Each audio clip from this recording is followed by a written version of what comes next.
8월 17일 법률방송 로투데이 시작하겠습니다. 코로나 확산세가 좀처럼 꺾일 기미를 보이지 않다 보니 생업에 직격탄을 받는 사람들은 걷잡을 수 없이 늘어나고 있습니다. 특히 상가 점포를 운영하는 자영업자들은 장사도 장사인데다 당장 가게 월세조차 내지 못하는 최악의 상황임에도 울며 겨자 먹기로 가게 문을 열어놓을 수밖에 없는데요. 이들에게 임대차 계약 해지나 임대료 감액은 당장 시급한 일이지만 일부 임대인들은 이들의 요청을 무시하거나 법대로 하라는 식의 대응을 하는 경우가 부지기수라고 합니다. 이러지도 저러지도 못한 채 늘어만 가는 상가 임차인들의 호소. 하지만 법적으로 해결할 수 있는 방안은 있다고 하는데요. 관련 소송을 대리하고 있는 박영생 변호사를 만나 직접 들어봤습니다. 지난 3월 사람이 하나도 없어 거리가 을씨년스럽기까지 하던 서울 종로구 낙원악기 상가는 코로나19 사태에 직격탄을 맞았습니다. 약 1년 5개월가량이 지난 지금 낙원 상가의 모습은 어떨까? 여전히 드나드는 사람 없이 조용하고 썰렁하긴 마찬가지입니다. 오랜 기간 낙원 상가를 지켜온 상인들은 모두 다른 마땅한 방법이 없어 그저 버티고 있을 뿐이라며 한숨을 내쉴 뿐입니다. 이런 상가 점포들의 사정은 비단 낙원 상가에만 해당되는 얘기가 아닙니다. 코로나 사태의 장기화로 경제는 점점 어려워지는데 가게 문은 닫을 수 없고 월세 낼 돈은 없는 상가 임차인이 여기저기서 생겨나고 있기 때문입니다. 관련해서 이런 상가 임차인들의 권익을 보호해주기 위해 공동소송 플랫폼 화난 사람들과 박영생 법무법인 정진 변호사는 함께 집단 민사소송을 준비하게 됐습니다. 지금 코로나 사태가 장기화되고 임차인분들이 매출이 급감하고 하는 건 다들 아시는 상황이잖아요. 그래서 이게 워낙 장기화가 되다 보니까 임차인분들이 고려하시는 부분이 임대차 계약을 이대로 계속 유지할 것인지 굉장히 고민을 많이 하세요. 임대차 기간이 특히나 이제 많이 남아 있으신 분들은 임대인과의 협의를 어떤 법률적인 절차를 통해서 할 수 있는지를 문의하시는 경우가 많고, 개별 점포주들이나 프랜차이즈 업체 등 상가 임차인들의 입장에서는 최소한 월 임대료 감액이 절실하지만 임대인들은 배째라식의 반응을 내보이고 있어 현재로선 소송으로 해결할 수밖에 없다는 게 박영생 변호사의 말입니다.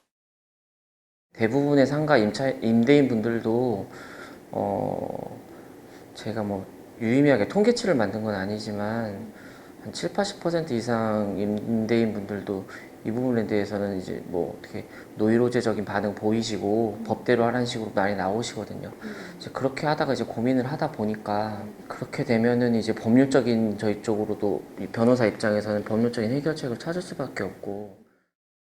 박 변호사에게 실제로 법률적 도움을 요청한 자영업자들의 경우 자영업자들 매출은 거리두기가 4단계로 격상하면서 90% 가까이 떨어졌고 임대료는 6개월 이상 밀리는 경우가 허다했습니다. 논현동 식당 같은 경우에는 이제 올해 초까지만 해도 좀 근근히 버텼는데 이제 집합금지 관련돼서 2인으로 줄어들고 하니까 거의 이제 매출이 한 80%, 90% 이상 이제 떨어지셨다고 하고, 계속 이제 월차임이 이제 밀리는 상황이 되고 하니까 또 임차인분 입장에서는 또 추가로 어떤 감면 내지 감액을 하실 수 있는지 문의를 드리는데 이제 임대인분 입장에서 더 이상은 어렵다고 하는 지경에 이르러서 그렇다면 또 소송을 고려해. 일단 임차인들이 소송을 통해 임대인을 상대로 주장할 수 있는 건 사정 변경으로 인한 차임 증감 청구권입니다. 쉽게 말해 코로나19 영향으로 인해 매출이 급감하고 어려워졌으니 사정 변경에 의한 임대료 감액을 해달라는 겁니다. 기본적으로 민법의 임대차 관련 조항에 차임 증감 청구권이라는 것이 있고, 엄밀히 이제 구체적으로 설명드리면 사정 변경의 원칙을 법률 조항으로 일단 적용시킨 것으로 봐야 되고, 다만 이제 이 코로나 사태 이전에는 이제 그 사유가 이제 경제 사정의 변동이었는데, 이제 이런 경제 사정의 변동, 급격한 사정 변경이 이런 코로나 사태에도 적용을 시킬 수 있을 것이냐 없을 것이냐 관련돼서 상가 임대차 관련해서는 상가 임대차 보호법상 차임 증감 청구권을 충분히 사용해 볼 만한 가치가 있지 않나 현재는.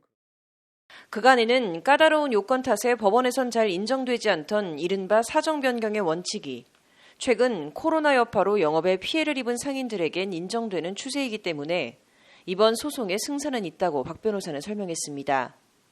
단 박 변호사는 매출 급감과 그 기간의 정도가 핵심 쟁점이 될 것이라고 강조했습니다. 좀 더 구체적으로 저희들이 판단하기에는 상가 임대차 관련해서는 결국에는 매출 급감의 정도 또 그리고 그 기간 정도가 중요한 것 같고 한 50% 60% 정도만으로는 인정되는 것이 조금 아슬아슬하지 않나 싶어요. 저희들도 의뢰인분들이 만약 상가 임차인분들이 자문을 주신다고 하시면 최소한 80% 이상 정도는 돼야 승소 가능성이 조금 있지 않나 이렇게는 보고 있습니다. 박 변호사는 그러면서 소송도 소송이지만 임대인과 임차인 간에 서로 배려의 필요성을 가져야 하는 것이 가장 중요하다고 말하며 인터뷰를 마무리했습니다. 법리적인 것과는 전혀 무관하게요.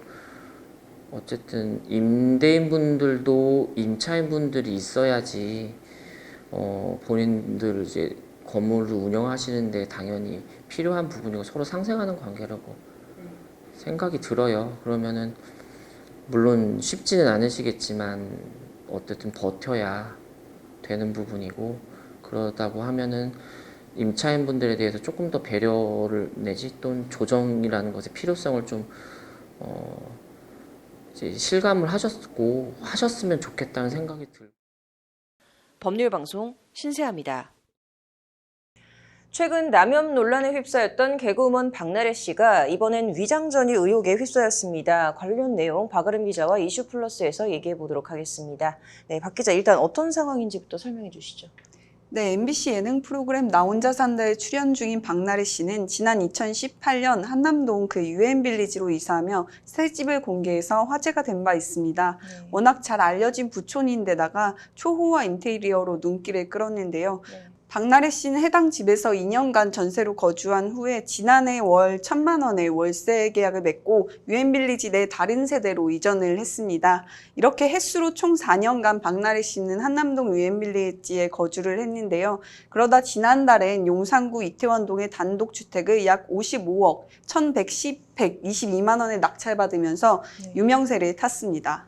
이 초호화 주택이라는 거 외에 이제 별다른 문제는 없어 보이는데 이 위장전이 의혹 어떻게 나온 겁니까? 네, 문제는 박나래 씨가 이태원동 단독주택 낙찰 관련해서 법원에 서류를 제출하는 과정에서 발생을 했습니다. 네. 당시 언론을 통해 공개된 서류에는 박나래 씨의 주민등록상 주소지가 한남동 유엔빌리지가 아닌 자곡동의 한 오피스텔로 적혀 있던 겁니다. 이에 박 씨가 실제 거주하던 한남동이 아닌 자곡동으로 위장 전입을 한 게 아니냐는 의혹이 제기됐습니다. 네. 그래서 지금 이 박 씨 측 입장은 어떻게 되나요?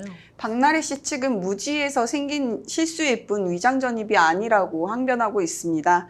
자곡동 집은 박나래 씨가 작업하고 생활하는 공간으로 유엔빌리지와 자곡동 오피스텔을 오가며 생활하고 있어 자곡동으로서의 주소지 등록이 문제가 되는지 몰랐다. 주소 이전을 통해 이익을 얻고자 한 것은 아니다라며 법적 문제가 있다면 책임지겠다는 입장입니다. 네. 지금 박 씨 해명처럼 이 무지했다 이 말로는 사실 조금 의혹이 해소될 것 같지 않은데 이거 좀 관련 법이 어떻게 돼 있죠? 내 거주지를 실제로 옮기지 않고 주민등록법상 주소만 바꾸는 것을 말하는 위장 전입은 네. 다른 좋은 학군의 학교에 자식을 입학시키거나 부동산의 취득을 용이하기 위해서 악용되는 경우가 많습니다. 네. 이런 위장 전입은 공법상 주소를 특정하기 위한 주민등록법과 관련이 있는데요. 주민등록법 제10조 2항은 누구든지 주민등록상 신고를 이중으로 할 수 없다고 명시하고 있습니다. 만약 이를 어길 경우엔 동법 제37조에 따라 3년 이하 징역 또는 1,000만 원 이하의 벌금에 처하도록 규정하고 있습니다. 자, 그러면 지금 이 박나래 씨 경우에는 주민등록법 위반이라고 볼 수 있는 건가요? 박나래 씨의 경우 상황을 다시 짚어보면 실거주는 유엔빌리지에서 하면서 주소지를 자곡동 오피스텔로 했던 건데요. 결론부터 말씀드리면 현재로선 박나래 씨가 두 곳 모두 오가면서 거주 중인 것으로 확인되기 때문에 위장 전입으로 볼 소지는 적다는 게 법조계의 대체적 시각입니다.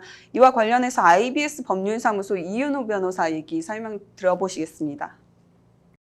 그러니까 적어도 위장 전입이 되려면 자기가 전입 신고하는 데에 내가 안 살아야 되는데 그러려면은 그게 결정적으로 입증이 될 만한 거는 사실 그쪽 자곡동, 그러니까 자기가 전입신고 한 곳에 다른 사람이 산다거나 뭐 이 정도는 돼야 위장 전입으로 딱 못 박을 수 있을 것 같은데. 이제 결국에는 이제 종합적으로 봤을 때 법적으로는 이제 별로 문제가 없다는 건데, 이게 아무리 월세더라도 이 실거주 주소지에 전입 신고를 하지 않으면 뭐 임차인한테 좀 불이익 같은 게 있지 않나요?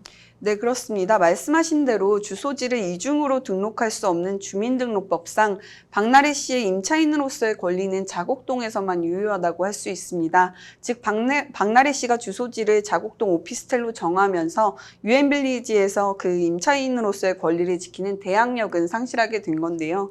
때문에 박나래 씨가 만약 유엔빌리지에서 임대인으로부터 보증금을 못 받게 된다면 이에 대한 권리 행사를 할 수 없게 되는 상황에 이릅니다. 네. 뭐 이게 사정을 다 알 수는 없겠지만, 뭐 박씨에게 임차인으로서 권리를 포기하면서까지 이 주소지를 이전을 피치 못할 사정이 뭐 있었던 모양인 것 같네요. 오늘 잘 들었습니다.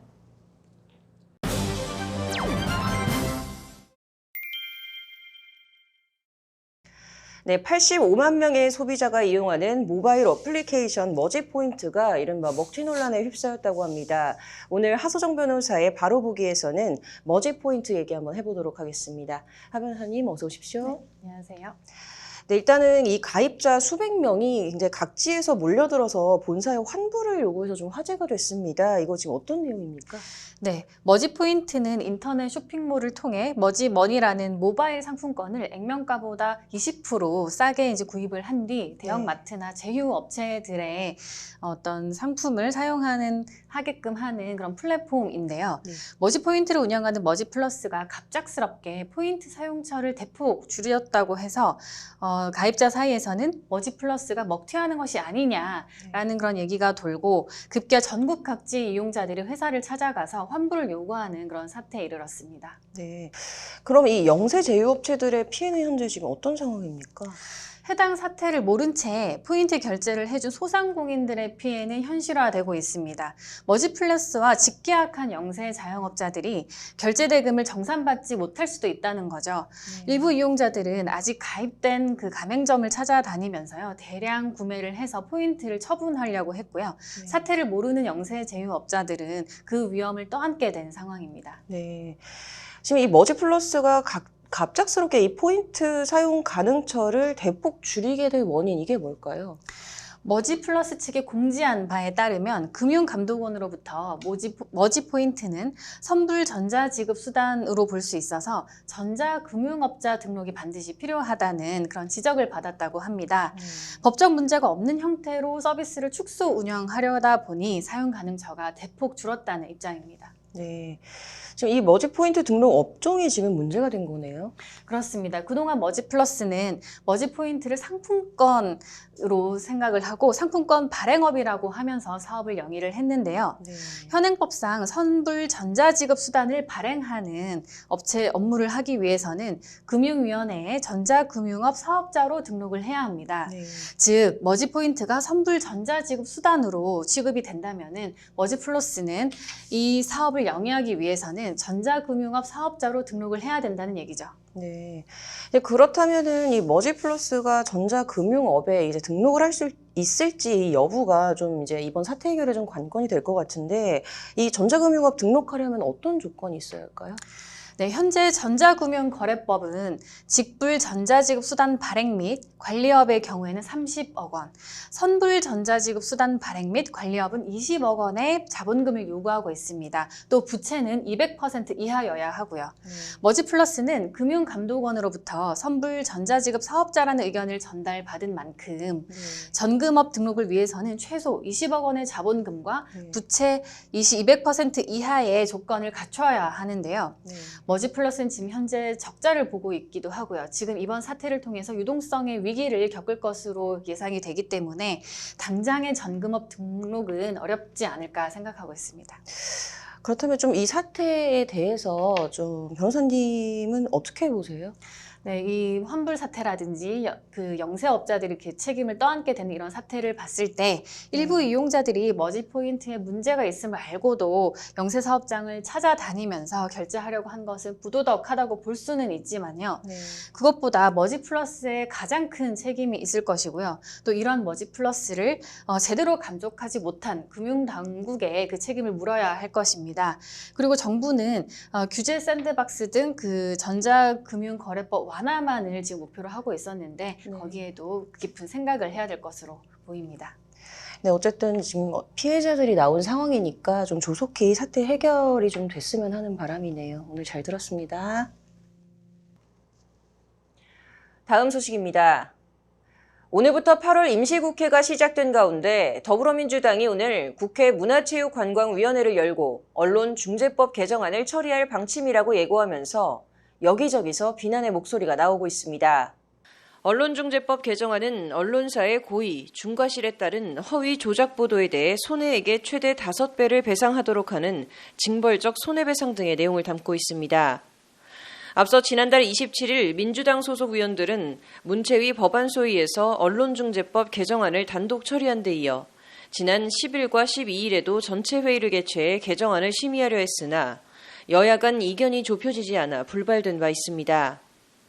민주당은 오늘 25일 본회의에서 개정안 처리를 목표하고 있는 만큼 여야 이견이 계속 좁혀지지 않을 경우 법안 소위에서처럼 단독 처리를 강행할 가능성도 있습니다. 그러나 야당을 비롯한 법조계 등 일각에서 언론 재갈을 물리는 법안이라며 강력 반발하는 입장이 나오고 있어 이번에도 난항이 예상되고 있습니다. 미성년자 약취 및 사체 은닉미수 혐의로 구속 기소된 구미 3세 여아 사망 사건의 친모 성모 씨가 1심에서 징역 8년을 선고받았습니다. 대구지법 김천지원 형사 2단독은 오늘 열린 선고 공판에서 석 씨의 미성년자 약취 및 사체 은닉미수 혐의를 모두 인정했습니다. 재판부는 피고인의 행위는 친권자의 보호 양육권을 침해하는 중대한 범죄라며 피고인의 범행은 죄질이 심히 불량하고 사회적 비난 가능성이 크다고 덧붙였습니다. 석 씨는 지난 2018년 3월 말부터 4월 초 사이 구미에 위치한 산부인과에서 자신의 딸 김모 씨가 낳은 딸과 자신이 낳은 딸을 바꿔치기하고 혼자 방치돼 숨진 아이의 사체 은닉을 시도했습니다. 석 씨는 숨진 3세 여아의 외할머니 행세를 하다 사건 이후 유전자 검사에서 친모로 밝혀지며 구속 기소됐습니다. 오늘 준비한 소식은 여기까지입니다. 시청해주신 여러분 고맙습니다.